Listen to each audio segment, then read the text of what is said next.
Hello दोस्तों, नमस्कार आप सभी को हिस्ट्री की जीत की इस प्लेटफॉर्म के ऊपर। आज की हमारी क्लास विश्व इतिहास की महत्वपूर्ण घटनाओं के ऊपर है।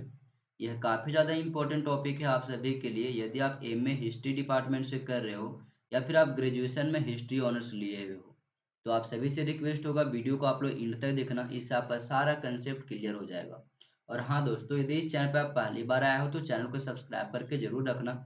यहाँ पे आपका जो है जीएस पेपर में हिस्ट्री का टॉपिक कवर कराई जाएगी इस प्लेटफॉर्म के ऊपर। वो भी आपका अच्छी तरह से यहाँ पे एमसीक्यू, कंसेप्ट, थ्योरी सारी चीज़ कवर कराई जाएगी। ठीक है, तो चलिए शुरू करते हैं सबसे पहले रोमन साम्राज्य के बारे में। तो रोमन साम्राज्य का जो फैलाव है या फिर ये साम्राज्य जो फैला हुआ था, वो आज के अधिकांश यूरोप में, पश्चिमी एशिया और उत्तरी अफ्रीका वाले एरिया में फैला हुआ था। ठीक है, ये आपका यहाँ पे बेसिकली मैप है आपका रोमन साम्राज्य का। और दूसरी बात कि भूमध्य सागर को रोम साम्राज्य का हृदय माना जाता है। ऐसा इसलिए क्योंकि भूमध्य सागर के चारों ओर ही रोमन साम्राज्य का विस्तार था। ठीक है, मेडिटेरियन सी को ही रोमन साम्राज्य के लिए क्या माना जाता है, तो हट माना जाता है। एक्चुअली मेडिटेरियन सी को ही भूमध्य सागर कहा जाता है, इस बात को आप लोग जरूर याद रखना। और रोमन साम्राज्य की जो उत्तरी सीमा का निर्धारण है वो दो नदियां किया करती थी, पहला राइन और दूसरा डेन्यूब। प्रश्न आता है ये कि how did the Roman empire begin, Roman साम्राज्य का शुरुआत कैसे हुआ। तो एक्चुअली में रोमन साम्राज्य की स्थापना दो भाइयों के द्वारा हुई थी। दूसरा, दो भाइयों में पहला आता है रोमुलस, दूसरा आता है रेम्यूस। इनकी स्थापना के पश्चात ये भाई जो है राजा बनने को लेकर के आपस में झगड़ना शुरू कर देते हैं। और झगड़ने के पश्चात जो रोमुलस है वो जो है वो रेमुस को किल कर देता है, मतलब कि मार देता है, और प्रथम रोम का राजा बनता है।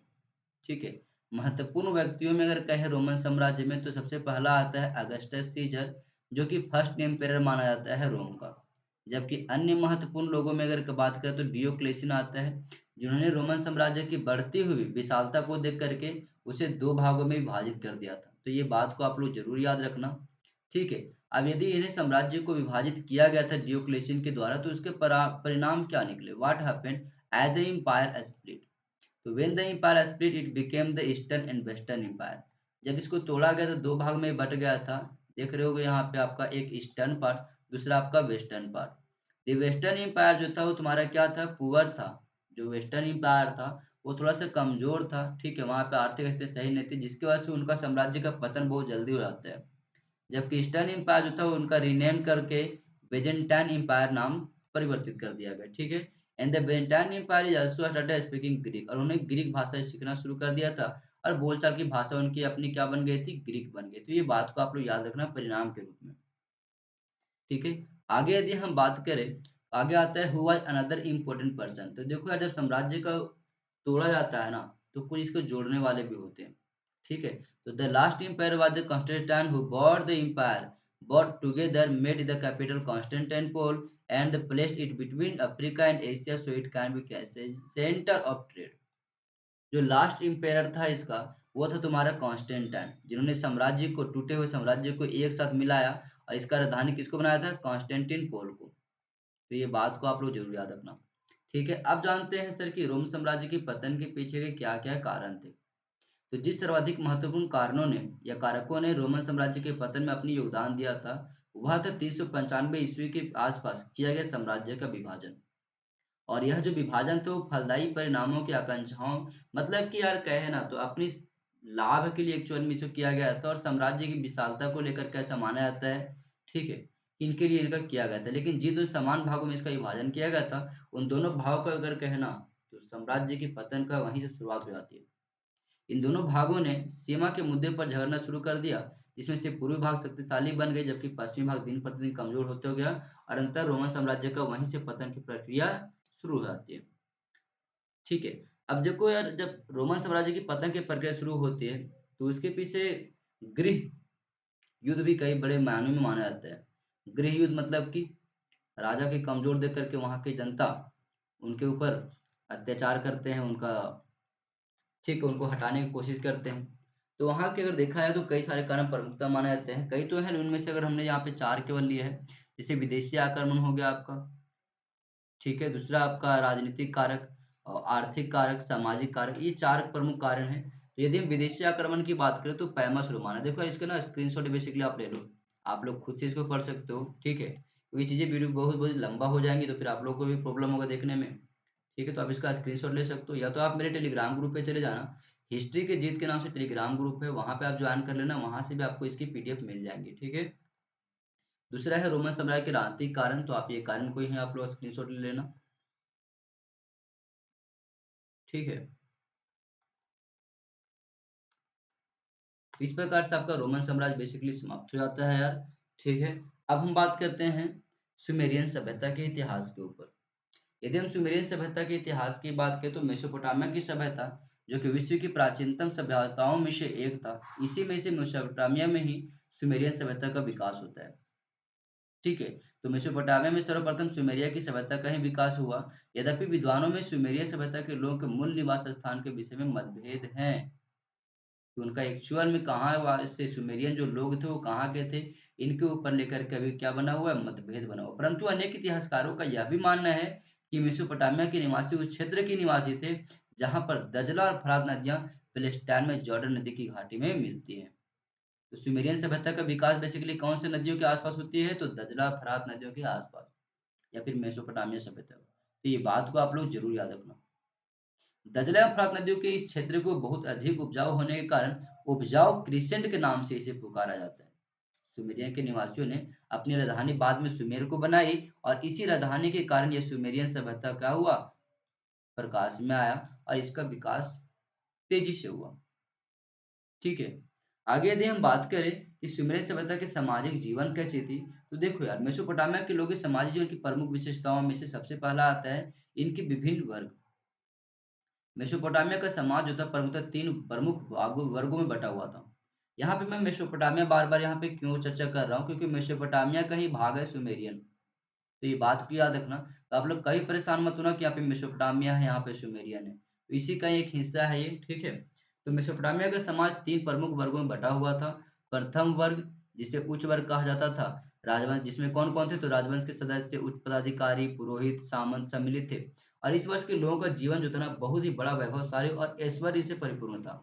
मतलब कि सुखी जीवन था इन लोगों का। और इनके पास धन व संपत्ति कभी भी है तो इनका भी कभी नहीं था, मतलब कमी नहीं था इनका, यहाँ पे कभी नहीं, कमी होगा यहाँ पे। ठीक है। यहाँ पे कमी होगा आपका। और इन्हें समाज में कहे तो अत्यधिक सम्मान भी प्राप्त था। दूसरा आता है द्वितीय वर्ग, जो कि मध्यम वर्ग कहलाता है, जिसमें छोटे जमींदार, व्यापारी आदि आते थे। और इनका जीवन भी सुखमय था, मतलब कि दोनों के बीच वाला था, और संतोषजनक माना जा सकता है इनके।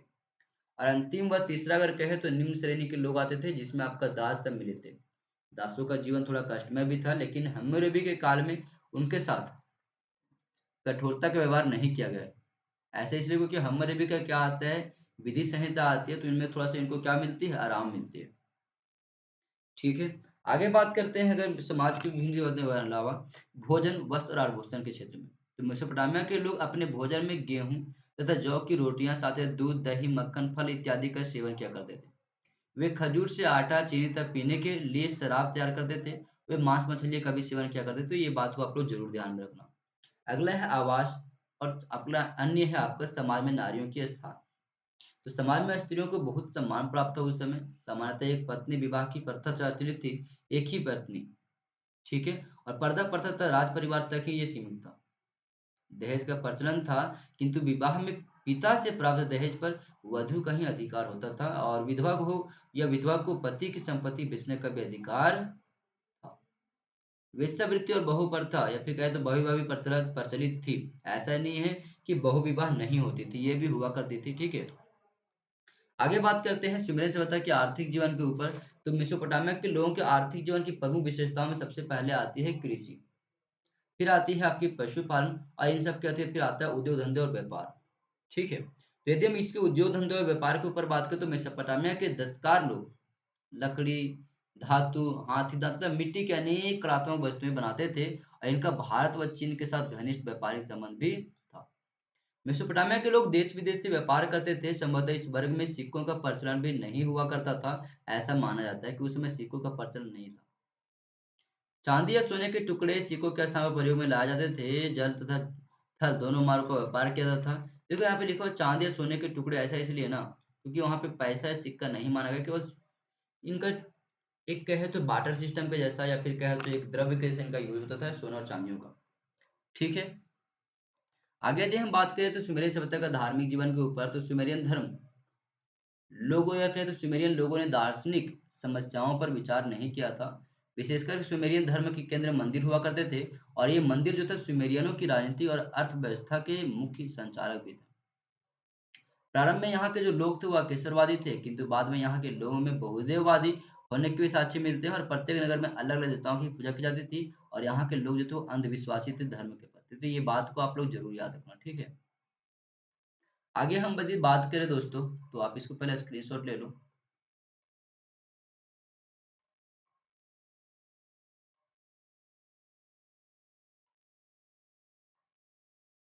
आगे हम बात करते हैं हम्मुरबी की विधि संहिता के ऊपर, ठीक है? हम्मुरबी की विधि संहिता की ओर बात करें तो सबसे पहले ये जानना कि हम्मुरबी एक शासक था। विशेषकर कहाँ के शासक था ये? तो बेबीलोन का शासक था, ये बहुत ही महानतम शासक इन्हें माना जाता है, ठीक है? और उसने एक बृहद कानून संहिता का निर्माण करवाया था, बहुत ही बड़ा। और उसने बेबीलोन में प्रचलित कानूनों को संकलित भी करके तथा स्वयं कई उपयोगी कानून बना करके उन्हें 285 धाराओं में विभाजित किया था, ठीक है? और इसे कहाँ पे लिखा गया था? तो एक विशाल पत्थर की शिला पर अंकित करवाया गया था, जो कि 8 फुट का ऊंचा पत्थर था। इसके ऊपरी भाग में कानून खुदे हुए थे, ठीक है? और ये कानून किस-किस से जुड़ा हुआ था? तो विवाह, चोरी, हत्या आदि से संबंधित था। हम्मुरबी की इस कानून संहिता का ऐतिहासिक दृष्टि से अगर देखें तो बहुत ज़्यादा महत्व है, बहुत ही महत्व है और इसे संसार के ना सबसे पहले लिखित विधि संहिता के रूप में भी माना जाता है, ठीक है? आगे यदि हम बात करें इसकी विशेषताओं के ऊपर, इनकी विधि संहिता की, 285 धाराओं को तो हम लोग यहाँ पे ज़िक्र नहीं कर सकते, लेकिन उनमें से कुछ प्रमुख धाराएँ ऐसे हैं, जिसके ऊपर हम यहाँ पे चर्चा कर सकते हैं, जिसे 3600 पंक्तियों में लिखा गया था। बेसिकली 250 धाराएँ जो थी, वो 12 अध्यायों में थी और 3600 पंक्तियों में।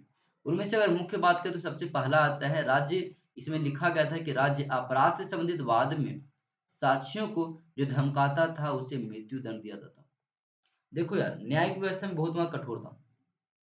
अगर कोई गलती किया हुआ है और यदि उसके लिए कोई सबूत लेकर के खड़ा है और सबूत लेकर के जो खड़ा है उसके अगर कोई साक्षी उसको धमका रहा है, साक्षियों को लेने वालों को कि वो बता रहा है, गवाह दे रहा है कि हाँ इन्होंने गलती किया है और यदि उन गवाहों को धमकाया जाता था तो उस वादी को जिन्होंने गलत काम किया है उसको मृत्यु दंड तक की प्रावधान थी। दूसरी बात की देवालय, देवालय मतलब कि धर्म स्थल। देवालय अथवा राजप्रसाद में चोरी करने वाले तथा चोरी का माल रखने वाले को प्राण दंड दिया जाता था। यदि कोई व्यक्ति मंदिर से पशु चुरा लेता था तो उसे पशु के मूल्य का 30 गुना अर्थदंड देना पड़ता था, मतलब कि पैसा देना पड़ता था, ठीक है? लेकिन यदि पशु किसी निम्न वर्ग के सदस्यों के यहाँ से चुराए जाते थे, उनके घरों से, तो उसे अर्थदंड के 10 गुना मूल्य दिया जाता था। ये बात को आप लोग ज़रूर याद रखना। अगला इनकी धाराओं में बात करें तो साक्ष्य एवं अनुबंध पत्र के बिना सोना, चांदी, दास, वृष, मेष एवं गर्दभ या गदर्भ खरीदने या उसे रखने के लिए चोर की तरह प्राण दंड का विधान था। मतलब कि जब कोई आप सामान खरीदते हो, सोना, चांदी, दास, वैश्य वगैरह, तो आप उसके लिए क्या होगा, आपके पास एक अनुबंध पत्र होना चाहिए, फिर साक्ष्य होना चाहिए कि हाँ, आपने इसे खरीदा है। ऐसा नहीं कि आपने कहीं से चुरा लिया है। यदि आपके पास ऐसा अनुबंध पत्र नहीं है, तो आपको एक चोर साबित किया जाएगा वहाँ पे और आपको एक प्राण दंड भी दी जाएगी। तो ये बात को याद रखना। यदि कोई कर्जदार अपने साहू को, जिन्होंने कर्ज लिया है, अपनी पत्नी, पुत्री और कन्या दे देता था, तो 3 वर्ष तक कार्य कराने के बाद उन्हें मुक्त करा दिया जाता था। ठीक है? अगला है पतिगृह के बाहर समय व्यतीत करते या करने, मूर्खता से व्यवहार करने, पति की संपत्ति का दुरुपयोग करने और उसी की अवज्ञा करने पर पति जो है वो पत्नी को तलाक दे सकता था और ऐसी स्थिति में दहेज में मिली संपत्ति का कोई भी भाग पत्नी को नहीं मिलता था। लेकिन यदि वह यह नहीं करता था, कौन? पति उसका, तो यह कहा होता था उसके बाद, तो तुम्हें तलाक देता हूँ, ठीक है? तो क्या करता, लेकिन यदि वह यह नहीं करता था तो तुम्हें तलाक देता हूँ, तो वह दूसरी पत्नी रख देता था।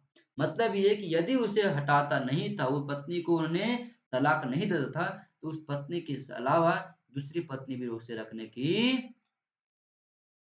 शक्ति थी। लेकिन प्रथम पत्नी भी एक दासी की हैसियत से रह सकती थी, तो ये बात को ध्यान रखना।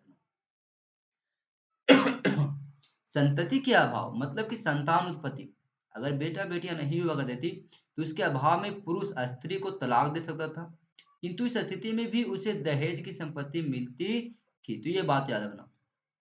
संतान उत्पत्ति के विरुद्ध यदि किसी पत्नी को वो तलाक देता था तो उसमें संपत्ति में दहेज की जो संपत्ति थी उसके ऊपर पत्नी की अधिकार था। लेकिन यदि पत्नी कोई गलत काम किया हुआ है और पति उसे कोई तलाक दे रहा है तो उसमें संपत्ति का कोई अधिकार पति की ओर से उनका नहीं मिलता था। ठीक है।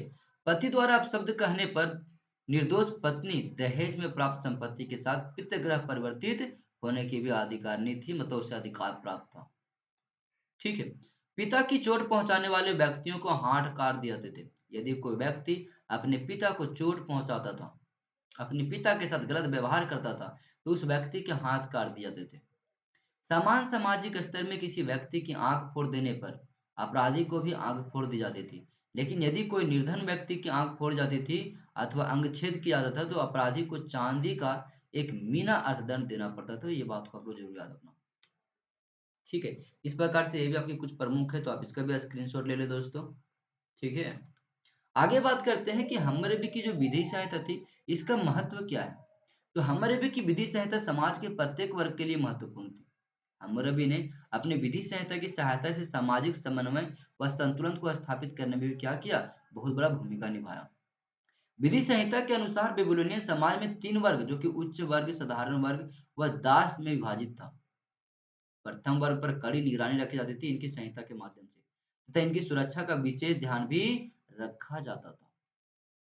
और यदि प्रथम वर्ग वाले लोगों को कोई हानि पहुंचाता था तो उसे कठोर दंड दिया जाता था। तो ये बात को आप लोग जरूर याद रखना। पर यदि वही अपराध कोई सर्वसाधारण वर्ग के सदस्यों के साथ किया जाता था तो उसे कम दंड दी जाती थी। अब लेकिन इसका तात्पर्य यह नहीं था कि उच्च वर्ग के सदस्यों को मनमानी करने का भी अधिकार था। तो ये बात को आप लोग जरूर याद रखना।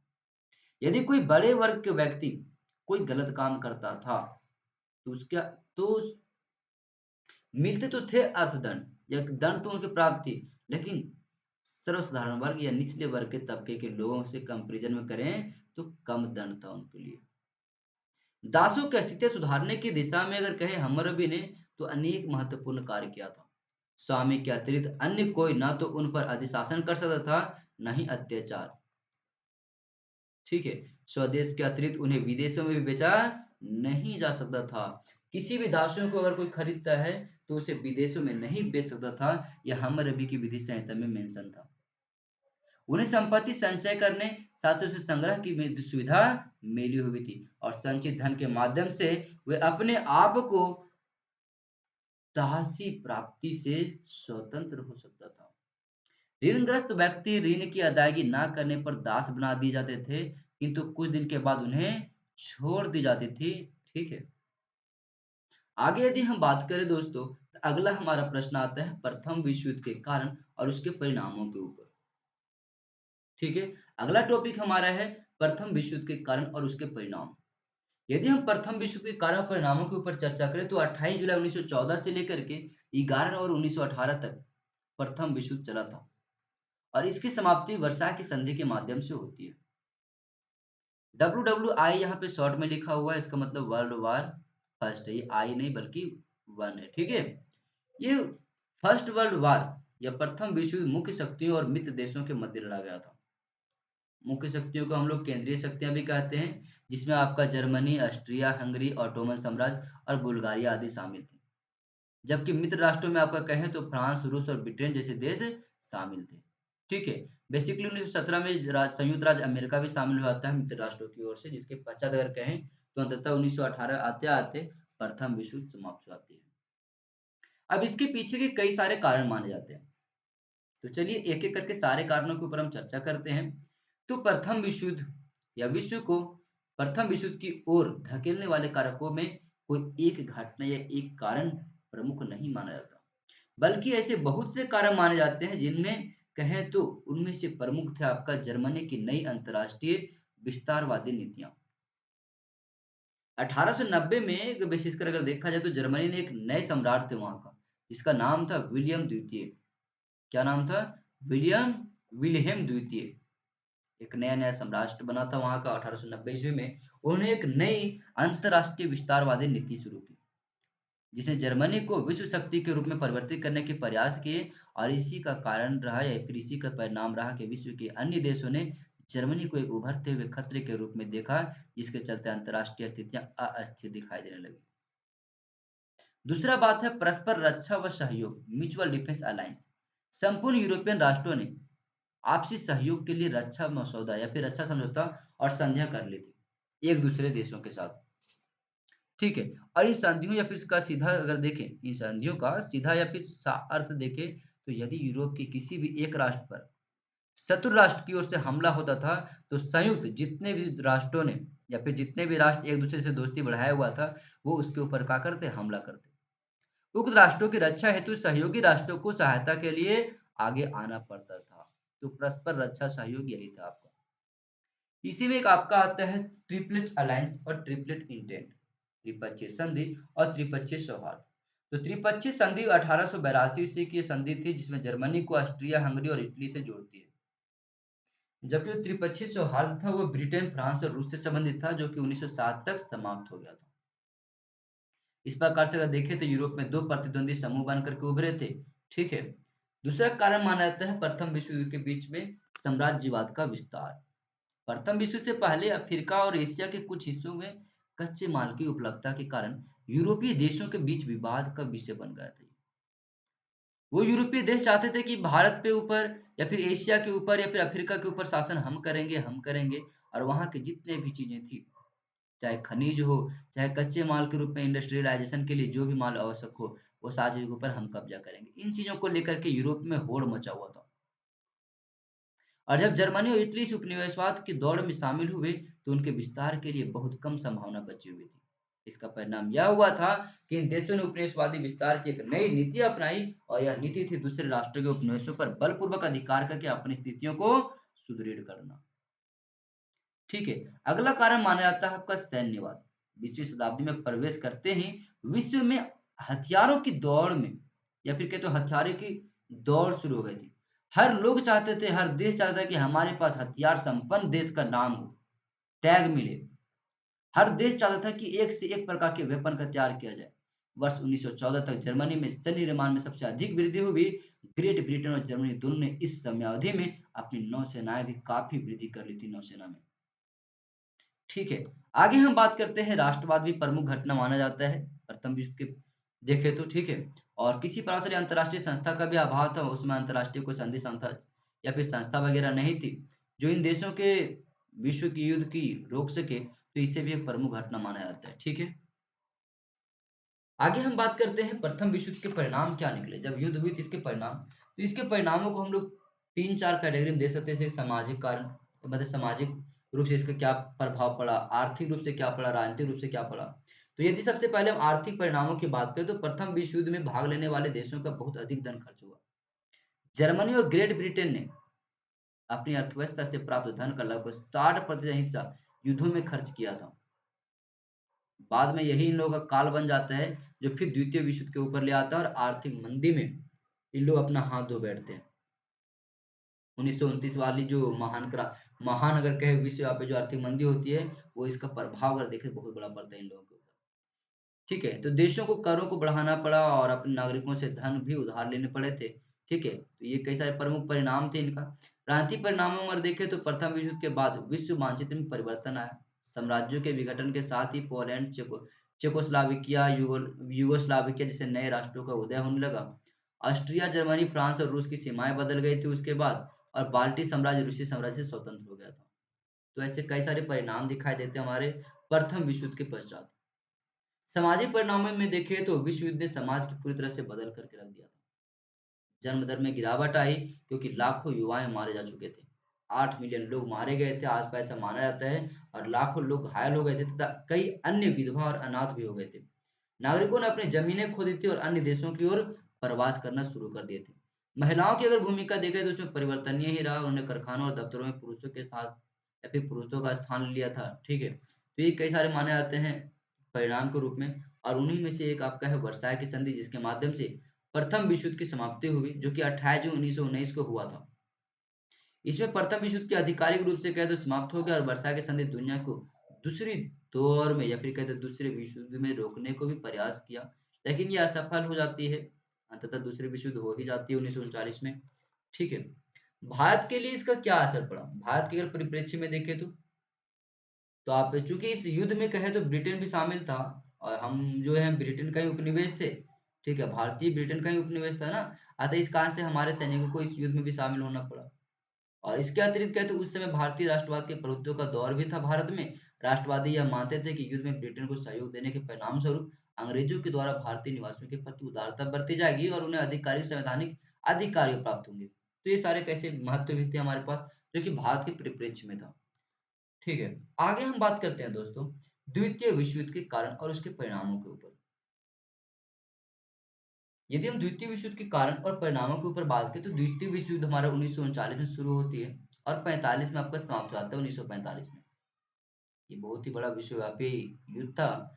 ठीक है, जहाँ पे दो गुटों ने विशेष करके धुरी और मित्र राष्ट्रों ने यहाँ पे शामिल हुआ था। धुरी शक्ति में आपका जर्मनी, इटली और जापान आते हैं। ठीक है, जर्मनी आपका आता है, आपका इटली आता है, जापान आता है। जबकि मित्र राष्ट्रों में अगर बात करें तो आपका फ्रांस, ग्रेट ब्रिटेन, संयुक्त राज्य अमेरिका, सोवियत संघ जिसे रूस कहा गया है, और कुछ हद तक चीन भी इसमें बाद में सम्मिलित हो जाता है। ठीक है, ये देश इसमें सम्मिलित होते हैं। और यह इतिहास का सबसे बड़ा संघर्ष था जो लगभग 6 सालों तक चलती है। इसमें ऐसा माना जाता है कि 100 मिलियन तक के लोग और 50 मिलियन लोग कहें तो दुनिया की आबादी का लगभग 3% लोग मारे गए थे। शामिल हुए थे 100 मिलियन, उसमें से 50 मिलियन लोग मारे जा चुके थे। पूरी दुनिया की आबादी का कहें तो 3% तक आसपास माना जाता है ऐसा। अब द्वितीय विश्व युद्ध के कारण क्या थे सर? अगर ये युद्ध हुई थी इसके पीछे का कुछ तो कारण होंगे ना? तो सबसे पहले तो यही माना था कि वर्साई की संधि सबसे बड़ा यही कारण था। ठीक है, तो द्वितीय विश्व के कई कारण प्रमुख माने जाते हैं। उनमें प्रथम विश्व युद्ध के बाद होने वाली वर्साई की संधि की कठोर शर्तें, आर्थिक मंदी जो 1929 में आती है, तुष्टीकरण की नीतियां, जर्मनी और जापान में सैन्यवाद का उदय और राष्ट्र संघ की विफलता आदि कई सारे प्रमुख कारण थे जो द्वितीय विश्व युद्ध के रूप में जाने जाते हैं। एक एक करके सबके ऊपर अगर हम चर्चा करें तो सबसे पहले अगर हम बात करें तो वर्साई की संधि। तो प्रथम विश्व युद्ध के बाद विजयी मित्र राष्ट्रों ने जर्मनी के भविष्य का फैसला करना शुरू कर दिया था।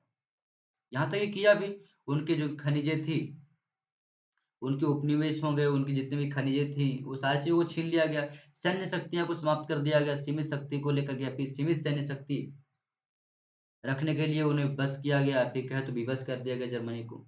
ठीक है? और इस संधि के तहत जर्मनी के युद्धों को दोषी माना गया था और उस पर आर्थिक दंड भी लगाए गए थे। उसके प्रमुख खनिज हो गए, उपनिवेश क्षेत्रों को ले लिया गया तथा उसे सीमित सेना रखने के लिए क्या किया गया? तो बाध्य किया गया। इस अपमानजनक संधि ने जर्मनी में अति राष्ट्रवाद के प्रसार का मार्ग प्रशस्त किया था। दूसरा माना जाता है राष्ट्रसंघ की विफलता।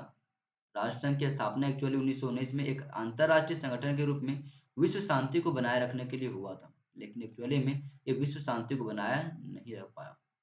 यह संगठन विश्व के सभी देशों को अपना सदस्य बनाना चाहता था ताकि उनके बीच विवाद होने पर उसे बल के बजाय बातचीत से सुलझाया जा सके।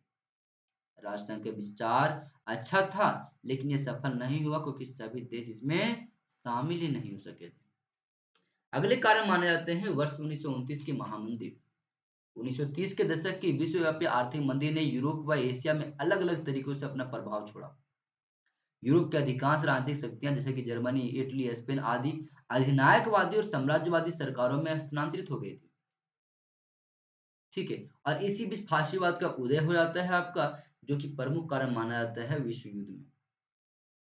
प्रथम विश्व युद्ध के विजेताओं का उद्देश्य जो था वो दुनिया के लोकतंत्र के लिए सुरक्षित करना था। युद्ध के बाद जर्मनी ने अन्य अधिकांश देशों की तरह लोकतंत्र संविधान को अपनाया। इसने सन 1920 के दशक में राष्ट्रवादी, सैन्यवादी, अधिनायकवादी की लहर की फाशीवादी के नाम से जाना जाता है।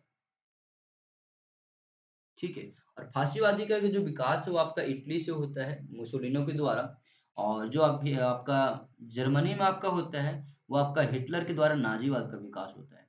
ठीक है, तो ये सारे प्रमुख कारण थे जिसके माध्यम से द्वितीय विश्व युद्ध का पृष्ठभूमि तैयार हुआ। ठीक है, तुष्टीकरण की नीतियां भी थी जिन्होंने हिटलर ने खुले तौर पर वर्षा की संधि का उल्लंघन करना शुरू कर दिया और जर्मनी की सेना तथा हथियारों के गुप्त रूप से निर्माण करना शुरू कर दिया था। हिटलर की गतिविधियों के बारे में ब्रिटेन और फ्रांस को ऐसे पता चल गया था कि एक्चुअली हिटलर कुछ करने वाला है, कुछ बड़ा। लेकिन उन्हें लगा कि एक मजबूत जर्मनी ही रूस के साम्यवाद के प्रसार को रोक सकता है, इसलिए उन्होंने भी ध्यान नहीं दिया।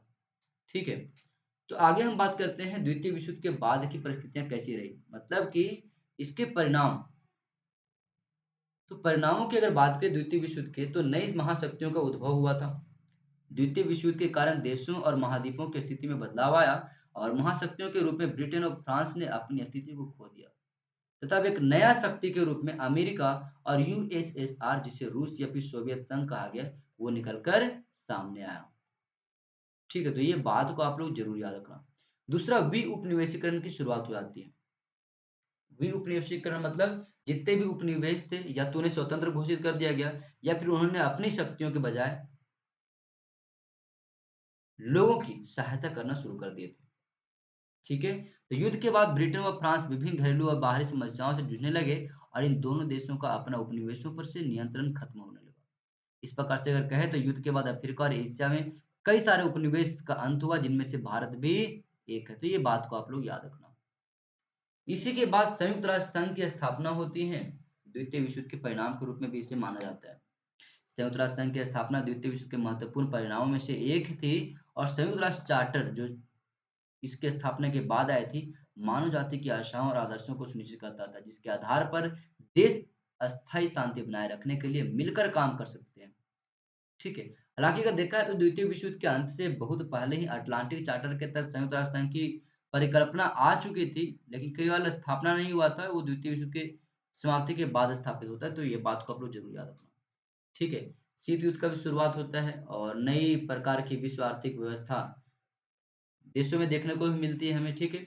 भारत के ऊपर इसका असर क्या पड़ा सर? क्योंकि भारत उसमें ब्रिटेन का ही उपनिवेश था, तो भारत के ऊपर तो ज़रूर ही कुछ इम्पैक्ट पड़ा होगा। जी हाँ, बिल्कुल पड़ी थी। ब्रिटिश साम्राज्य को द्वितीय विश्व के कारण भारी नुकसान हुआ। ब्रिटेन ने इसकी भरपाई के लिए अपने उपनिवेशों की तरफ से देखना शुरू कर दिया था, ताकि उसे विश्व शांति का दर्जा वापस मिल सके। और इसी समय महात्मा गांधी ने भारतीयों को अंग्रेजों के खिलाफ संगठित करने हेतु आंदोलन शुरू कर दिए थे। द्वितीय विश्व युद्ध का उद्देश्य देखें तो हिटलर ने तानाशाही और ब्रिटेन के उपनिवेश के आधिपत्य को खत्म करना शुरू कर दिया था या फिर खत्म करना था। उपनिवेशों की जनता ने युद्ध के बाद अपनी आजादी के लिए आंदोलन करना शुरू कर दिया, तो कई सारे भारत के परिप्रेक्ष्य में चीज आप देख सकते हो इसको। ठीक है, अब हम बात करते हैं मिस्र की सभ्यता के ऊपर। यदि हम मिस्र की सभ्यता के ऊपर बात करें तो प्राचीन मिस्र, जो कि नील नदी के निचले हिस्से के किनारे में केंद्रित पूर्वी उत्तरी अफ्रीका वाले एरिया में फैला हुआ था। ठीक है, जो कि आप अगर आज देखें तो आप इसे इजिप्ट में अगर मान सकते हो, इजिप्ट को ही मिस्र कहा गया है। यह सभ्यता जो है आपका 3150 ईसा पूर्व के आसपास फैली थी और प्रथम फेरो के शासनकाल के तहत ऊपरी और निचले मिस्र के आंतरिक एकीकरण के साथ यह समाहित हुआ और अगले 3 सदियों में विकसित होती रही है प्राचीन या फिर मिस्र की सभ्यता। इसका इतिहास के बारे में अलग-अलग विभिन्नताएं हैं। चलो हम लोग मेन चीजें बात करते हैं, ठीक है? तो मिस्र की सभ्यता के इतिहास में पिरामिड युग, सामंतवादी या फिर कहें सामंतशाही युग और साम्राज्यवादी युग विशेष उल्लेखनीय है। 3 प्रमुख, कौन-कौन 3 प्रमुख है? तो पहला आपका पिरामिडीय युग, पिरामिड युग हो गया आपका। दूसरा आपका सामंतशाही युग और तीसरा आपका है साम्राज्यवादी युग। तो ये चीज़ों को आप लोग प्रमुख याद रखना। इनमें से पिरामिड युग सबसे प्रमुख माना जाता है, ठीक है? तो चलिए इसके ऊपर सबसे पहले हम बात करें, पर उन सबसे पहले हम इसकी विशेषताओं के ऊपर देखते हैं। समष्टि सामाजिक जीवन, कृषि और पशुपालन, इन चीज़ों के ऊपर देखते हैं। तो मिस्र के शासक फ़राओ कहलाते थे और प्रजा पर उनकी सत्ता निरंकुश थी। लोग इसे ईश्वर का प्रतिनिधि भी मानते थे और उच्च वर्ग में सामंत व पुरोहित और मध्यम वर्ग में कहें तो व्यापारी व्यवसाय तथा निम्न वर्ग में कृषक और दास सम्मिलित थे। स्त्री व पुरुषों में लगभग उच्च वर्ग के लोग आभूषण पहनते थे। संगीत, नृत्य, नट्यबाजी, जुआ आदि अनेक ऐसे मनोरंजन के साधन थे जो उस समय किए जाते थे। कृषि और पशुपालन में अगर देखें तो जौ, प्याज, बाजरा व कपास आदि की खेती की जाती थी और मिस्र को प्राचीन विश्व का अन्न का भंडार भी कहा जाता है। तो ये बात को आप लोग जरूर याद रखना, क्योंकि वहां वर्ष में 3 बार फसलें बोई जाती थी। ठीक है, और बकरियां हो गई, गधा, कुत्ता, गाय, ऊंट, सुअर आदि पशुओं को उस समय पालतू बनाना भी शुरू कर दिया गया था। व्यापार उद्योग हो गया आपका, धार्मिक जीवन हो गई आपकी उस समय की। अब सबसे पहले अब हम बात करते हैं पिरामिड युग के बारे में। एक्चुअल में पिरामिड था क्या? तो प्राचीन विश्व के या प्राचीन मिस्र के पिरामिड दुनिया में सबसे पहचानने योग्य और प्रभावशाली संरचनाओं में से कुछ है। ये विशाल पत्थर की संरचनाएं फिरौन और उनकी पत्नियों के लिए कब्रों के रूप में बनाए गए थे। तो ये बात रखना, फिरौन एक शासक थे और उनकी जितनी पत्नियां थी उनके कब्र के रूप में इसे बनाया गया था और फिरौन की शक्ति और धन की प्रतीक के रूप में भी इसे खड़ा किया गया था। तो ये बात को आप लोग जरूर याद रखना। ये इनकी विशेषताएं हैं कुछ आपके पिरामिड से जुड़े हुए। ठीक है, तो अब हम जानते हैं मिस्र राज्य के पतन के कारण क्या थे। इतनी बड़ी साम्राज्य अचानक पतन में कैसे चले गई, इसकी समाप्ति क्यों हो गया? तो प्राचीन मिस्र साम्राज्य का पतन एक जटिल प्रक्रिया थी जो विभिन्न प्रकार के आंतरिक व बाहरी कारकों से प्रभावित थी। जिसमें से अगर प्रमुख बात करें तो सबसे पहला आता है राजनीतिक अस्थिरता। अपने पूरे इतिहास में प्राचीन मिस्र राजनीति अस्थिरता और कमजोर नेतृत्व से ग्रसित था। नेतृत्व में कहें तो लगातार परिवर्तन होती आ रही थी, विभिन्न गुटों के बीच सत्ता के लिए संघर्ष हो रहा था और एक स्पष्ट उत्तराधिकारी योजना की कमी भी थी। उस समय उत्तराधिकारी भी स्पष्ट तौर पे दिखाई नहीं दे रहे थे, कमजोर उत्तराधिकारी दिखाई दे रहे थे हमें, ठीक है। और सभी ने साम्राज्य के पतन में योगदान दिया इन सारी चीजों ने। दूसरा माना जाता है आर्थिक समस्याएं, उस समय की आर्थिक समस्याएं भी इसके पतन के पीछे कारगर माने जाते हैं। जैसे प्राचीन मिस्र की अर्थव्यवस्था कृषि पर बहुत ही ज्यादा निर्भर था और नील नदी के जल स्तर में उतार चढ़ाव और सूखे और अकाल जैसी प्राकृतिक आपदाओं के प्रति संवेदनशील थी। और आर्थिक समस्याएं जैसे कि मुद्रास्फीति और भोजन की कमी ने सामाजिक अशांति को भी जन्म दिया। कुछ सैन्य पराजय भी मानी जाती हैं, ठीक है। अगर हम इसको ऑल ओवर निष्कर्ष के ऊपर बात करें तो प्राचीन मिस्र साम्राज्य का उत्थान और पतन महिमा और त्रासदी दोनों ही कहानी थी, ठीक है। अपनी ऊंचाइयों पर साम्राज्य एक महाशक्ति भी था जो अपनी संपत्ति, सैन्य कौशल और सांस्कृतिक उपलब्धियों के लिए प्रसिद्ध था। पिरामिड जो आज भी साम्राज्य की महानता के प्रमाण के रूप में खड़े हैं, दुनिया की सबसे प्रतिष्ठित संरचनाओं में से है और प्राचीन मिस्र की सभ्यता की एक ऊंचाई वाली प्रतीक भी मानी जाती है, ठीक है। तो ये आपका निष्कर्ष में आपका इतनी थोड़ी सी लंबी हो गई है आपकी, तो आप इसे जरूर पढ़ लेना यार। आगे अब हम बात करते हैं स्पार्टा के संविधान के ऊपर। आपके एग्जाम में बार बार ये चीजें पूछी जाती हैं और दोस्तों आप सभी से रिक्वेस्ट है यार कि जरूर चैनल को सब्सक्राइब करके रखो। देखो हमने अपने प्लेटफॉर्म पे ना आपकी सारी चीजों के लिए प्लेलिस्ट बना दी हुई है, ancient, medieval, modern, art and culture. Ancient के लेकर सारा हिस्ट्री को लेकर आपका एमसीक्यू आपका करवाया जा रहा है, multiple choice question, UGC net jar पे कुछ कुछ टॉपिक हमने यहाँ पे करवाया हुआ है जो कि आगे भी कंटिन्यू रहेगा। और मोस्ट इम्पोर्टेंट हिस्ट्री को लेकर के जो प्लेटफॉर्म है दोस्तों, वो उसका कंटेंट आपको यहाँ पे मिलने वाली है। वो सारे कंटेंट जो आपके यूपीएससी, एसएससी, बैंकिंग समेत कई अन्य सरकारी एग्जाम में पूछे जाने वाले प्रश्नों के ऊपर होती हैं, वो सारे कंटेंट यहाँ पे इस प्लेटफॉर्म में आपको मिलेगी। आप सभी से एक ही रिक्वेस्ट होगा कि चैनल को सब्सक्राइब करके जरूर रखना दोस्तों, ये हिस्ट्री के जीत को। और सब्सक्राइब करके रखने के साथ साथ यदि वीडियो आपको अच्छी लगती है तो कमेंट सेक्शन में जरूर बताएं और वीडियो को दोस्तों के साथ जरूर शेयर किया करें। इससे मुझे भी मोटिवेशन मिलती है और आपके लिए आने वाले भविष्य में और भी अच्छे मैं कंटेंट लाऊँगा, ये मेरा आपका वादा है आपसे। बस आप भी एक ही वादा करो यार कि चैनल को सब्सक्राइब करके मेरा हमेशा सपोर्ट करोगे, ठीक है? जीएस पेपर्स की ज़िम्मेदारी मेरी है, जीएस पेपर के हर एक टॉपिक मैं यहाँ पे कंप्लीट करवाने वाला हूँ इस प्लेटफ़ॉर्म के ऊपर। तो चलिए शुरू करते हैं स्पार्टा के संविधान को। स्पार्टा जो है प्राचीन ग्रीस में एक योद्धा समाज था। जो पेलोपोनेशियन युद्ध जो कि 431 से लेकर के 404 ईसा पूर्व के बीच में युद्ध लड़ा गया था, इसमें प्रतिद्वंदी शहर राज्य एथेंस को हराने के बाद अपनी शक्ति के शिखर पर पहुंच गया था। ये कौन? स्पार्टा। स्पार्टन संस्कृति राज्य और सैन्य सेवाओं के प्रति वफादारी पर केंद्रित था और स्पार्टन लड़कों ने कठोर राज्य प्रायोजित शिक्षा और सैन्य प्रशिक्षण और समाजीकरण कार्यक्रम में प्रवेश भी किया, ठीक है। तो मुख्य चीजें अगर हम बात करते हैं स्पार्टन संविधान के बारे में, तो स्पार्टन संविधान जो कि आमतौर पर 7वीं शताब्दी ईसा पूर्व का है, पहला ज्ञात संविधान माना जाता है जिसने सभी नागरिकों से बनी एक सभा के हाथों में सर्वोच्च शक्ति प्रदान की है, ठीक है। इस प्रकार से स्पार्टा पहला ज्ञात कार्यशील लोकतंत्र था। एथेंस में लोकतंत्र की शुरुआत से लगभग 150 साल पहले की ये बात मानी जाती है। स्पार्टा एक मात्र यूनानी शहर राज्य था जिसने नागरिकों के बीच भूमि को समान रूप से विभाजित करते हुए भूमि सुधार लागू किया था। जिन लोगों को राज्य आवंटन प्राप्त हुआ उन्हें अब से कहे तो बराबर के रूप में माना जाने लगा था।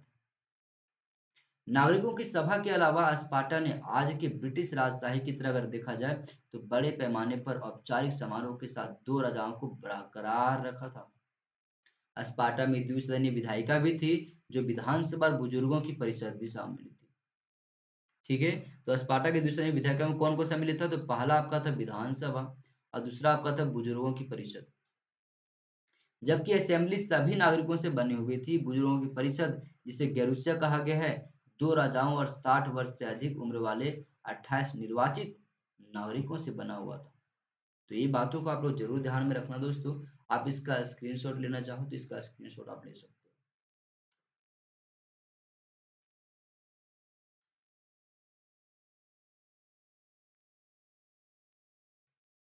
आगे अब हम बात करते हैं यूरोप में पुनर्जागरण को लेकर के।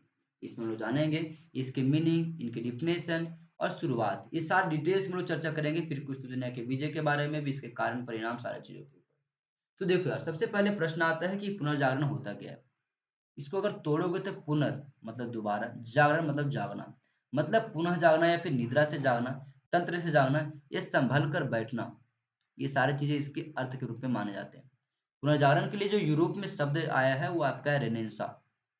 फ्रेंच भाषा के शब्द है, और इस शब्द का प्रथम प्रयोग कहें तो इटली के वैसारी ने 16वीं शताब्दी में स्थापत्य तथा मूर्तिकला में आए क्रांतिकारी परिवर्तन को लेकर के किया था। ठीक है। और इसके पश्चात फिर 18वीं शताब्दी में फ्रांसीसी विद्वान था जिसका नाम था दिदरो। उन्होंने कला और साहित्य में नव सृजन हेतु रेनेसा शब्द का प्रयोग किया था। ठीक है। आगे यदि हम बात करें विशेष करके इनकी परिभाषाओं के ऊपर, तो पुनर्जागरण एक ऐसी बौद्धिक एवं उदार सांस्कृतिक आंदोलन था जिसमें मनुष्य मध्यकालीन बंधनों से मुक्त होकर के स्वतंत्र चिंतन की ओर अग्रसर हुआ, मतलब बढ़ा, तथा मानव जीवन के विभिन्न पहलुओं का उन्नयन आरंभ हुआ, जिसे उस युग की कला, साहित्य, दर्शन और विज्ञान आदि सभी क्षेत्रों में पंचमुखी प्रगति हुई। अब प्रश्न आता है सर कि इसका बिगिनिंग कहाँ से होती है? यूरोप में किस देश से इसका शुरुआत होता है? तो पुनर्जागरण की नवीन विचारधारा की जो शुरुआत होती है वो इटली से होती है। अब इसके पीछे के कई कारण माने जाते हैं। जैसे इटली में विदेशी व्यापार का प्रमुख केंद्र था। इटली विशेष कर कहे तो विदेशी व्यापार का सबसे प्रमुख कोई केंद्र था उस समय, तो इटली ही था। समृद्ध मध्यम वर्ग का भी उस समय उदय हो चुका था। समृद्ध कई सारे बड़े बड़े नगरों का उदय हुआ था। पूर्व के समृद्ध संस्कृतियों से संपर्क होना शुरू हो गया था व्यापारिक कारणों की वजह से। इसी समय तत्कालीन माना जाता है कुस्तुतुनिया का पतन और शिक्षा के स्वरूप में भी परिवर्तन आया। ठीक है। तो सबसे पहले कारणों में बात करते हैं चर्च विरोधी विचारों का उदय। यहाँ पे जो भी हमने बात किया वो इटली के परिप्रेक्ष्य में था कि पुनर्जागरण आखिरकार इटली में ही क्यों हुआ।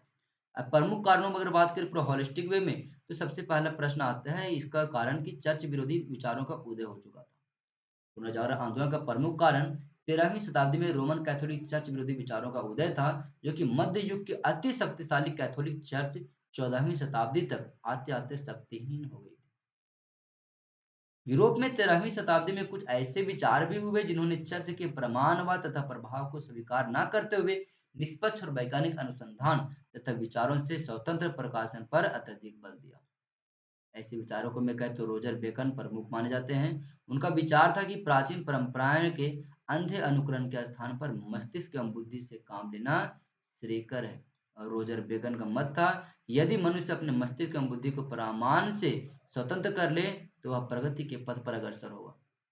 और अभी तक लोग कैथोलिक चर्च की आलोचना करने का साहस नहीं करते थे क्योंकि चर्च का विरोध करने में मृत्युदंड देने का भागी या फिर मृत्युदंड प्राप्त होती थी। सर्वप्रथम रोजर बेकन ही था जिन्होंने चर्च की चुनौतियां दी और उसके विचारों को या विचारधाराओं को अन्य विचारकों ने आगे भी बढ़ाया, जिसे पुनर्जागरण के विकास में एक बल मिला। दूसरा कारण मनाते हैं कुस्तुतुनिया का विजय। तुर्क नेता एक था महमूद द्वितीय, उन्हीं के द्वारा कुस्तुतुनिया की विजय पुनर्जागरण के प्रारंभ करने में सहायक सिद्ध हुआ। ठीक है। 1453 ईस्वी में पूर्व बैजेंटाइन साम्राज्य की राजधानी कुस्तुतुनिया यूरोपीय सभ्यता का एक संस्कृति का कहे तो प्रमुख केंद्र हुआ करता था।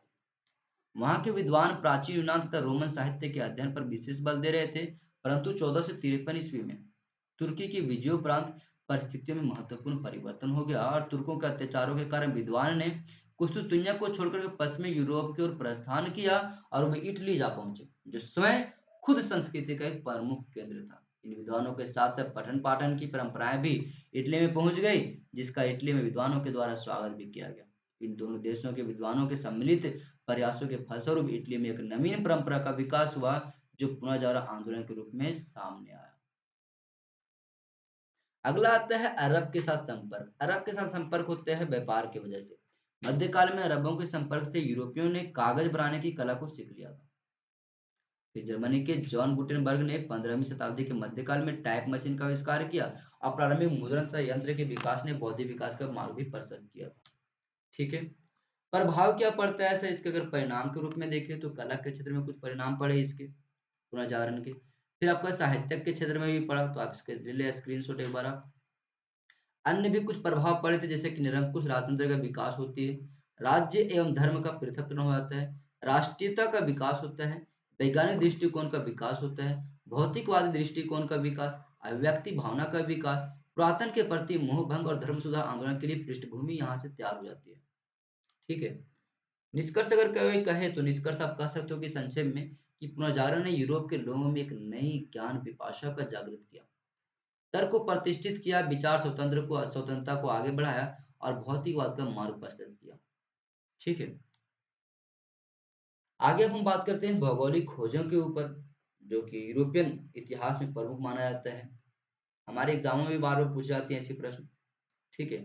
तो 15वीं शताब्दी तक यूरोप की सभी व्यापारिक कुशतुन्या के मार्ग से होते हुए व्यापार किया करते थे, परंतु अचानक 1453 ईस्वी में कुशतुन्या पर तुर्की का अधिकार हो गया, जो यूरोपीय व्यापारियों से भारी कर वसूलना शुरू कर दिया, जिसका हल कहे तो यूरोपियनों ने ढूंढना चालू कर दिया। परिणाम स्वरूप भौगोलिक खोज की रूपरेखा शुरू हो गई।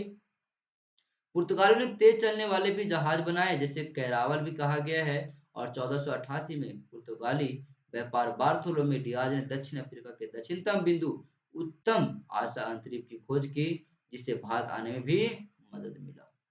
वहीं 1492 ईस्वी में क्रिस्टोफर कोलंबस ने अमेरिका की खोज की और 1498 में पुर्तगाली नाविक वास्को डी गामा उत्तम आशा अंतरिक्ष होते हुए भारत की खोज की थी। भारत आने में अगर कोई इसे सहयोग किया था वास्को डी गामा का, तो वो थे अब्दुल माजिद। अब्दुल माजिद ने वास्को डी गामा की सहायता की थी भारत आने के लिए, और वास्को डी गामा द्वारा भारत से ले गए वस्तुओं को यूरोपीय बाजार में 26 गुना मुनाफा कमाया गया। ठीक है। अब देखो यार, इसके कई सारे परिणाम फिर निकले भौगोलिक खोजों की, तो आप इसका स्क्रीनशॉट जरूर ले लें इसका आप लोग। ठीक है। प्रश्न इस प्रकार से आपसे पूछे जाते हैं, हमने यहाँ पे एक प्रश्न भी रखा हुआ है कि भौगोलिक खोजों का तात्पर्य क्या है, इसने किस प्रकार से विश्व की दूरियां को घटाया। तो अगर आप लिखना चाहो तो सबसे पहले आप थोड़ा सा इंट्रो दोगे। इंट्रो में लिखोगे भौगोलिक खोजों का तात्पर्य है समुद्री मार्गों से नए नए देशों अर्थात अनजान देशों का पता लगाना। भौगोलिक खोज ही थे जिनमें से नए नए मार्ग मिले और कुछ अनजाने देश और महादेश भी। भौगोलिक खोजों के कहें तो विश्व की दुनिया घटाई निम्न प्रकार से, जैसे कि सबसे पहले यहाँ से आप शुरू करोगे और लास्ट में कंक्लूजन लेकर के यहाँ पे समाप्त कर दोगे यार। ठीक है। ये है भौगोलिक खोजों के कारणों की व्याख्या करो, तो यहाँ से आप कर सकते हो। अगला अब हम बात करते हैं फ्रांसीसी क्रांति। इसके ऊपर हम बात करेंगे फ्रांसीसी क्रांति के ऊपर। तो फ्रांसीसी क्रांति विश्व इतिहास की सबसे महत्वपूर्ण घटनाओं में से एक मानी जाती है, और यह क्रांति जो हुई थी फ्रांस में, वो स्वतंत्रता, समानता और बंधुत्व के ऊपर थी। लोग स्वतंत्रता चाह रहे थे, समानता चाह रहे थे, ये नहीं कि उच्च वर्ग निम्न वर्ग मध्यम वर्ग ऐसी चीजों को समाप्ति करना। तो स्वतंत्रता, समानता और बंधुत्व की भावना को चाहते थे, और इसी के लिए इस क्रांति को कहे तो एक पृष्ठभूमि तैयार किया गया इसके माध्यम से। और इस क्रांति के प्रभाव से दुनिया के कोई सारे देश अगर कहे तो अछूता नहीं रहा, हर किसी देश के ऊपर इसका प्रभाव पड़ा। इस क्रांति के बीच जो है वो फ्रांस की पुरातन व्यवस्था में मौजूद थी। इस बार से अगर देखें तो इसके कई सारे हमारे चरण मिलते हैं। पहला चरण आपको जो संवैधानिक राजतंत्र का था, जो कि 1789 से लेकर के 1792 तक चला। क्रांति का दूसरा चरण माना जाता है उग्र गणतंत्रवाद का चरण, जो कि 1792 से 95, और अंततः तीसरा चरण चलता है जो कि उदार गणतंत्र का चरण था। उदार गणतंत्र चरण आपका 1795 से 1799 तक। इस प्रकार से अगर इसके कारणों के ऊपर बात करें तो कारणों में राजतंत्रता की निरंकुशता या राजतंत्र की निरंकुशता, शासकों की विलासिता, भ्रष्ट आचरण, और जिसे कहते हैं प्रशासनिक भ्रष्टाचार और उत्तरदायित्व का अभाव, ये सारे प्रमुख कारण जो फ्रांसीसी क्रांति में प्रमुख योगदान दिया। विशेष करके राजनीतिक कारण इसे माना गया है। तो ये भ्रष्टाचार आपके डिटेल्स में से बताए गए हैं आपके। ये कुछ सामाजिक कारण हैं आपके फ्रांसीसी क्रांति के आपके, और अंत में आपके कुछ आर्थिक कारण भी आते हैं, जैसे फ्रांस में सरकार व्यय के अनुसार आय तय करती थी, न कि आय के अनुसार व्यय तय किया जाता था। दूसरी बात की सप्तवर्षीय युद्ध और अमेरिकी क्रांति में भाग लेने के कारण फ्रांस पर लगभग 10 अरब लिवरे का उधार चढ़ गया था। ठीक है। तो ये फिर आपकी है कुछ बौद्धिक भूमिकाएं भी हैं जो कि फ्रांसीसी क्रांति में भूमिका निभाई। ठीक है। आगे आप पढ़ते हैं सर कि ये कारण बताया आपने, आप फ्रांसीसी क्रांति बताया, इसके कुछ प्रभाव पड़ा। जी हाँ सर, प्रभाव क्या पड़ा? तो निरंकुश राजतंत्र की समाप्ति हो गई, सामंतवाद का विकास हुआ या फिर सामंतवाद का समाप्ति हुआ। ठीक है। तो निरंकुशता की समाप्ति, सामंतवाद की समाप्ति, धर्मनिरपेक्ष राज्य की स्थापना हुआ, और शक्ति के पृथक्करण के सिद्धांत को अपनाया गया। विशेषकर कहे तो प्राप्त जो विशेषाधिकार प्राप्त वर्ग थे उनका भी अंत हो गया था यहाँ से, मानव गरिमा और संतक की स्थापना होगी। तो ऐसे कई सारे प्रमुख परिणाम निकल के सामने आए। ठीक है। कुछ उपलब्धियां हैं जो आप परिणाम के रूप में भी इसको देख सकते हैं। आगे हम बात करते हैं अमेरिकी क्रांति के कारण और उसके परिणामों के ऊपर। अमेरिकी क्रांति विशेषकर 1775 में शुरू हुई और 1783 तक के चली। इसको अमेरिकी क्रांतिकारी युद्ध या फिर अमेरिका का स्वतंत्रता संग्राम के नाम से भी जाना जाता है। यह क्रांति ग्रेट ब्रिटेन के 13 उप अमेरिकी, देखो यार, अमेरिका जो है ना, वो पहले ब्रिटेन का ही उपनिवेश हुआ करता था। ठीक है। बाद में इन्होंने स्वतंत्रता को लेकर के युद्ध लड़ा और अंततः ये स्वतंत्र हो गए। ठीक है। जो कि अमेरिकी क्रांति के रूप में जाना जाता है ये क्रांति। अप्रैल 1775 में लेक्सिंगटन और कॉनकॉर्ड में ब्रिटिश सैनिकों और औपनिवेशिक सैन्य सेना के बीच झड़पों ने सशस्त्र संघर्ष की शुरुआत किया और इसके बाद विद्रोहियों ने अपनी आजादी के लिए एक पूर्ण पैमाने पर युद्ध छेड़ना शुरू कर दिया। ठीक है। अब आते हैं सबसे पहले कि सर कारणों को बताइए। एग्जाम में बार बार हमसे कारण या फिर परिणाम पूछ जाते हैं। यदि अमेरिकी क्रांति के कारणों की बात करें तो सबसे पहला आता है दोषपूर्ण शासन। अमेरिका में इंग्लैंड के 13 उपनिवेश थे और इन उपनिवेशों में इंग्लैंड का शासन बहुत ही दोषपूर्ण था। शासन व्यवस्था में कहे तो बहुत ज्यादा शोषण की जाती थी। प्रत्येक उपनिवेश में एक अंग्रेज गवर्नर होता था तथा एक विधानसभा होती थी जिसमें उपनिवेश उपनिवेश के निर्वाचित सदस्य होते थे और यह सभा स्थानीय मामले संबंधी कानून बनाती थी तथा जनता पर कर लगाती थी। दूसरा माना जाता है आर्थिक शोषण और तीसरा स्टाम्प एक्ट का लगाना। इंग्लैंड की सरकार ने उपनिवेश के निवासियों के व्यापारिक सौदों पर भारी कर लगा के रखता था जिससे वहां की जनता बहुत ही असंतुष्ट थी। उपनिवेशों की सुरक्षा के लिए इंग्लैंड की सरकार ने यह निश्चित किया कि उपनिवेशों की एक अस्थायी सेना रखी जाए और इस सेना का भी उपनिवेशों द्वारा ही वहन किया जाएगा। समझ रहे हो? हमारा देश, हमारा पैसा, शासन कोई और कर रहा है। अगला माना जाता है दार्शनिकों का प्रभाव। उससे भी अमेरिकी क्रांति में कुछ भूमिका या फिर पृष्ठभूमि तैयार हुआ। ठीक है। प्रश्न तो हमने देखा कारणों को। अब यदि हम परिणामों के ऊपर चर्चा करें तो अमेरिकी क्रांति के परिणाम स्वरूप इंग्लैंड में जॉर्ज तृतीय का व्यक्तिगत शासन समाप्त हो गया और छोटे पीठ के नेतृत्व में कैबिनेट प्रणाली की फिर से उन्नति होने लगी। क्रांति के परिणाम स्वरूप स्वतंत्र 13 अमेरिकी उपनिवेशों को स्वतंत्रता प्राप्त हुई तथा ब्रिटिश साम्राज्य व व्यापार प्रणाली का अंत हो गया। तो ये बात को आपको जरूर याद रखना। तो ये आपके प्रमुख कारण माने जाते हैं आपकी। ठीक है। आगे हम बात करते हैं 1917 की रूसी क्रांति के कारण और उसके परिणाम। तो देखो यार, 1917 की रूसी की क्रांति या फिर रूस की क्रांति विश्व इतिहास की सबसे महत्वपूर्ण घटना माना जाता है। इसके परिणाम स्वरूप रूस में जार के स्वेच्छाचारी शासन का अंत हुआ तथा रूसी सोवियत संघात्मक समाजवाद गणराज्यात्मक की स्थापना हुई। यह क्रांति दो भागों में विभक्त थी। पहला आपका मार्च 1917 की क्रांति, दूसरा आपका अक्टूबर 1917 की क्रांति। पहली क्रांति जो कि मार्च 1917 में हुई थी उसके फलस्वरूप सम्राट को पद त्यागने के लिए विवश होना पड़ा तथा एक अस्थायी सरकार बनाई गई। जबकि जो अक्टूबर की क्रांति थी उसमें फलस्वरूप अस्थायी सरकार को हटा करके बोल्शेविक सरकार की स्थापना की गई। 1917 की रूसी क्रांति 20वीं सदी के विश्व इतिहास की एक महत्वपूर्ण घटना रही। 1789 ईस्वी में जो फ्रांस की क्रांति हुई थी, उन्होंने जो स्वतंत्रता और समानता और भ्रातृत्व की भावना को प्रचार कर यूरोप में जनजीवन को गहरे स्तर पर प्रभावित किया था, वहीं रूसी क्रांति व्यापकता अब तक की सभी क्रांति घटनाओं की तुलना में बहुत ही विस्तृत था। इसके अगर कहे तो इसने केवल निरंकुश एकांतरता स्वेच्छाचारी राजशाही शासन का ही अंत नहीं किया बल्कि कुलीन, जमींदार, सामंत, पूंजीवादी आदि के आर्थिक और सामाजिक सत्ता को भी समाप्त करते हुए विश्व इतिहास में मजदूर और किसानों की प्रथा सत्ता कहे तो प्रथम सत्ता स्थापित। ठीक है। ये कुछ उसके कारण है, जैसे जारशाह की निरंकुशता आपका हो गया, सामाजिक असमानता हो गई आपकी, किसानों की दयनीय स्थितियां हो गई, मजदूर वर्ग के असंतोष हो गए, जार की रूसीकरण की नीतियां हो गई। तो ये प्रमुख कारण माने जाते हैं रूसी क्रांति के। ठीक है। आगे हम बात करते हैं इसके प्रभाव क्या पड़े। तो 1917 में ईस्वी में या फिर 1917 ईस्वी की रूसी क्रांति विश्व इतिहास की एक अति महत्वपूर्ण घटना मानी जाती है और इसने न केवल रूस के निरंकुश रोमनोव वंश की शासन को समाप्त किया अपितु पूरे विश्व की सामाजिक आर्थिक व्यवस्था को भी प्रभावित किया। इसके अगर कहे तो महान घटना इसे माना गया है रूस क्रांति के कारण। और रूस में इसके निम्नलिखित प्रभाव पड़े, जैसे कि नवकुश राजशाही का अंत हुआ, ये बहुत बड़ा प्रभाव माना जाता है। रूसी क्रांति का सबसे पहला और सबसे महत्वपूर्ण उपलब्धि वहां के निरंकुश शासन की समाप्ति थी और इस क्रांति ने रूस की जनता पर हो रहे अत्याचार का दमन किया और इस क्रांति ने अभिजात वर्ग तथा चर्च की शक्ति को भी समाप्त कर दिया। दूसरा प्रभाव माना जाता है प्रथम समाजवादी समाज का निर्माण हुआ इसके पश्चात। फिर आर्थिक नियोजन की स्थितियां शुरू हुई, सामाजिक असमानता की असमाप्ति होने शुरू हो गए। ठीक है, तो ये कुछ रूसी क्रांति थी आपके, उसके कार्य और परिणाम। आगे बात करते हैं फाशीवाद के उदय के ऊपर। देखिए यार, फाशीवाद की जो उत्पत्ति हुई थी ना, वो मुसोलिनी के द्वारा 1919 में की गई थी। इटली की ये राजा था, ठीक है, या फिर इटली का ये शासक हुआ करता था।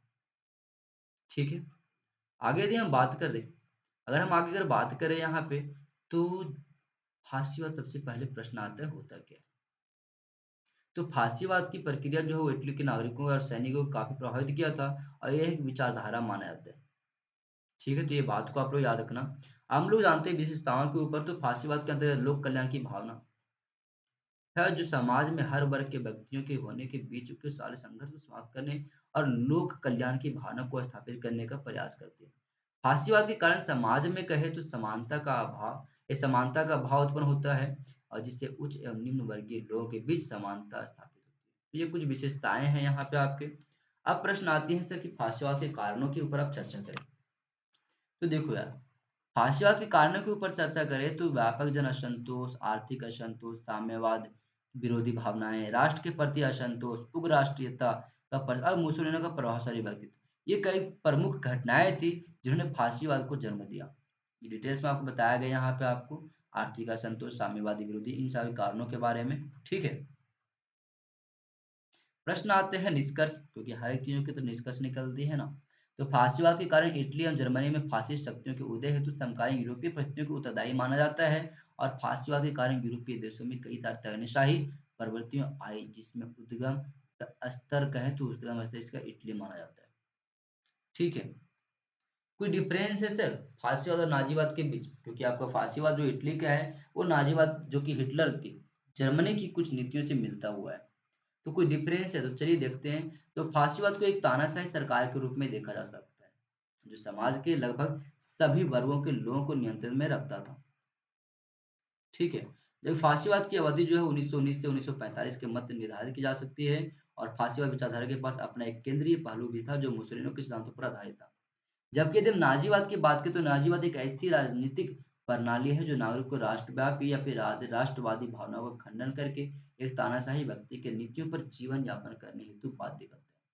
नाजीवाद की जो अवधि है वो 1933 से 45 के बीच माना जाती है, और नाजीवाद के पास अपना कोई भी केंद्रीय पहलू नहीं था। तो ये कुछ डिफरेंस माने जाते हैं नाजीवाद और फासीवाद के बीच का। नाजीवाद, चलिए डिटेल्स में जानते हैं नाजीवाद के बारे में भी। तो नाजीवाद एक विचारधारा है जिसका नेतृत्व कहे तो जर्मन में एडोल्फ हिटलर के द्वारा किया गया था। यही कारण है कि आज हम नाजीवाद के अगर किसी संस्थापक बोले तो हिटलर को ही मानते हैं। ठीक है, नाजीवाद व्यवस्था वह व्यवस्था थी जो सरकार एवं देश की आम जनता के मध्य एक नई संबंध को दर्शाने का कार्य करती थी। नाजीवाद की शुरुआत सर्वप्रथम जर्मनी से ही शुरू हुआ, और नाजीवाद विचारधारा का उदय फासीवाद के बाद हुआ था, जिसका एकमात्र उद्देश्य राष्ट्र को सर्वोच्चता प्रदान करना था। ठीक है, इसमें हमेशा कट्टर राष्ट्रवाद, विदेशी विरोधी भावनाएं और देश प्रेमी भावनाएं इसमें जागृत होती थी। नाजीवाद की कुछ प्रमुख घटनाएं हैं जिसे कारण के रूप में है। जिसे पहला, प्रथम युद्ध में जर्मनी की हार, ये नाजीवाद के उदय के सबसे प्रमुख कारण माना जाता है। दूसरा, अपमानजनक वर्षाई की संधि। तीसरा, कुछ आर्थिक संकट है आपका, जो 1929 के आसपास आई थी। ठीक है, और चौथा आपका बेरोजगारी। अब मंदी वगैरह आ गई थी और देश में, तो बेरोजगारी तो बढ़ेगी ही ना। प्रभाव भी कुछ पड़े, जी हाँ बिल्कुल पड़े। अर्थव्यवस्था या फिर कहते हैं सामाजिक, आर्थिक और राजनीतिक रूप से गहरे प्रभाव पड़े, जो कि हिटलर की सत्ता में आने के लिए कहे तो पृष्ठभूमि तैयार कर चुका था। 1889 में ऑस्ट्रिया में जन्मे हिटलर की गुणवत्ता अगर देखें तो यह युवा अवस्था में बेहद एक गरीब परिवार में जन्म लिया था। रोजी रोटी की सवाल थी, तो उन्होंने क्या किया, युद्ध में सम्मिलित हो गया। पहले विश्व युद्ध जो हुआ था, प्रथम विश्व युद्ध, उसकी शुरुआत में उसने अपनी नाम जो है वो फौजी में या फिर सेना में दर्ज करवा दिया, और सेना में भर्ती हो गया। बाद में उसने अग्रिम मोर्चे पर संदेश वाहक या संदेश वाहक का काम किया, और कारपेट बना गया, कारपोरल बन गया मतलब फिर बाद में। और बहादुरी पर का या फिर कहते बहादुरी के लिए उसने कुछ तमगे भी हासिल किए थे, बड़े बड़े प्रकार के। अंततः ये चांसलर बनते हैं, और चांसलर के बाद फिर अंततः कहा जाए तो निरंकुश शासक के रूप में सामने आते हैं। ठीक है, जिसके प्रभावों की अगर बात करें, नाजीवाद के प्रभाव के सबसे पहला आता है लोकतंत्र का ध्वंस। लोकतंत्र को समाप्त करने के इसका उद्देश्य जो होता है, यही सबसे बड़ा प्रभाव माना जाता है। दमन की प्रक्रिया शुरू हो जाती है, और नस्लवादी विचारधाराएं भी यहाँ से शुरू होना फिक्स हो जाता है। ठीक है। सत्ता में पहुंचते ही नासिर नस्ल जर्मनी की विशिष्ट नस्ली समुदाय की स्थापना के सपने को लागू करना शुरू कर दिया था। तो ये चीज आप याद रखना कि नस्लवादी विचारधाराएं भी यहाँ से उदित हो जाती हैं। ठीक है, ये आपका निष्कर्ष है यहाँ।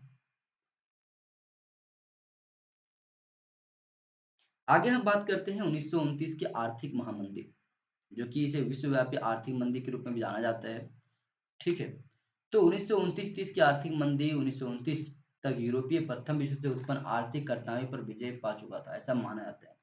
यदि अगर हम बात करें किसके ऊपर, तो यदि हम बात करें 1929-30 की आर्थिक मंदी के ऊपर, तो 1929 ईस्वी तक यूरोपीय प्रथम विश्व में उत्पन्न जो आर्थिक घटनाएं हुई थी या फिर आर्थिक कठिनाइयां हुई थी, उससे विजय प्राप्त कर लिया था। यूरोप लोग के लोगों को मानना था कि अब भारत आर्थिक मतलब जो यूरोप है वो आर्थिक संकट में नहीं फंसेगा। लेकिन ऐसा एक्चुअल में कहें तो दिखावट था सोसाइटी में, क्योंकि एक्चुअल घटना तो 1929 में फर्क पड़ती है, जब अचानक से वॉल स्ट्रीट, जो कि संयुक्त राज्य अमेरिका का एक शेयर बाजार था, उसमें अचानक से गिरावट आती है। 50 बिलियन अरब डॉलर के आसपास ऐसा माना जाता है। ठीक है। तो कुछ इसके कारण प्रमुख माने जाते हैं। कारण कौन कौन से थे 1929 का आर्थिक मंदियों का? तो पहला आता है महायुद्ध से उत्पन्न परिस्थितियां।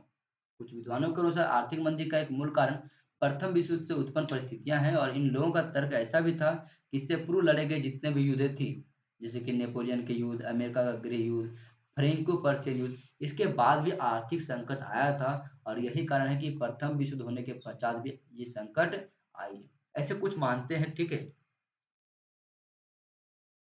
और इसका कारण बतलाते हुए जैसे जेबी कांडलिप ने लिखा है कि युद्ध के समय सैनिक सामग्री की मांग बढ़ जाने या फिर बढ़ जाने से उद्योग में विस्तार हुआ था और बहुत से लोग सेना में भर्ती हो जाते थे। अतः मजदूरी की दर, रोजगार तक मुनाफे में वृद्धि होती हुई, और युद्ध की समाप्ति के बाद कुछ समय तक यही वृद्धि बनी रहती थी। लेकिन किंतु अचानक से क्या होता है, बाद में ये मंदी आता है इसमें। दूसरा आता है क्षतिपूर्ति और युद्ध ऋण। द्वितीय विश्व युद्ध लड़ा गया था बड़े बड़े देशों से ऋण लेकर करके, बाद में यही लोग के लिए एक बहुत बड़ा बुरा प्रभाव बन करके सामने आता है। ठीक है। अन्य है आपका कृषि एवं उद्योग का यांत्रिकीकरण। ये भी प्रमुख कारण माने जाते हैं 1929 के आर्थिक मंदी का।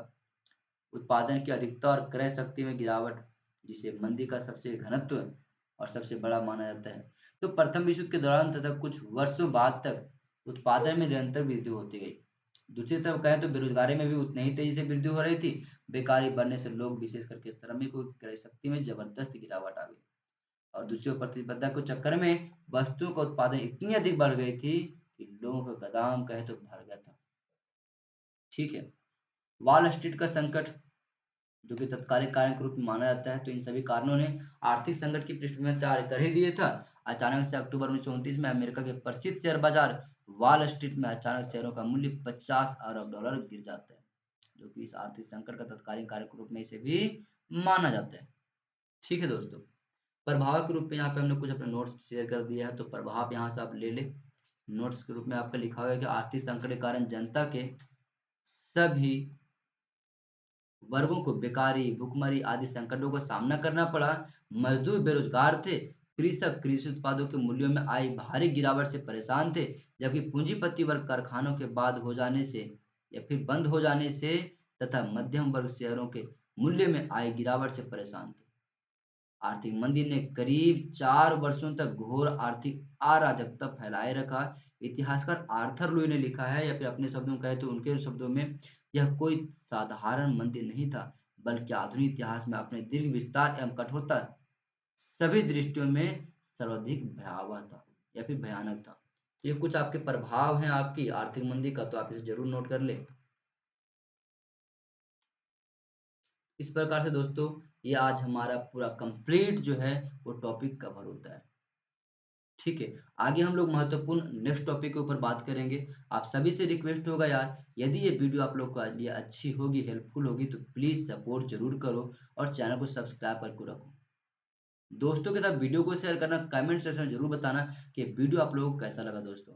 और हाँ, यदि इसका पीडीएफ चाहिए कंप्लीट, तो आप मेरे टेलीग्राम ग्रुप हिस्ट्री के युद्ध पे ज्वाइन कर लेना मुझे, वहाँ पे आपकी इसकी नोट्स मिल जाएंगी। ठीक है दोस्तों, तो चैनल को सब्सक्राइब करके रखना वीडियो को। अगले वीडियो में फिर से मिलते हैं, तब तक के लिए थैंक यू।